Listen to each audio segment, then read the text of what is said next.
Laçının fırı, yüvler üçün təfirli ve təbii melkem. Elbette her bir insan, ılaytada venanlarımız yaşı ve ovadan görünmek istəyərlər.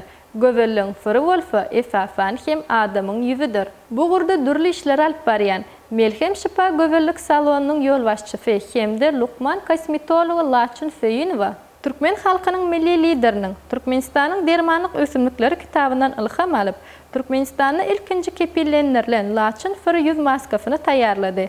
Laçın fırı yüzdeki iflendik nefazlıkları becermeyeni okuyupludur. Bu maska toz görünüşünde olup, ol doğalluğunu tebii ösümlüklerden tayarlanıldı. Onun düzümünde esasen hem yandak gülü, at kulak, yüzerlik ve it burun yalı peydalı ösümlükler var. Şeyle o nemçin at kulak, yüzerlik. Men şunu nemçin otları govoryan, nemçin naturalını ettim. Himkatsız, ziyansız. Arkayın hiç yani yok. Alergiye de veren o şu yüzü. Hiç yağdaydı. Ol yağlı, gure, kadalı ve dürlü nefazlıkları olan yüzler için yürüte görünüşlerini değişiklikte ulanıp biliner. Bu maska yüzdeki yaraları ve yara izlerini, günün yanıklarını, kızarmaları, dürtükleri, yüzdeki yığırtların önünü almağı, yüz yağtılatmağı, tekizlemeye kömek eder.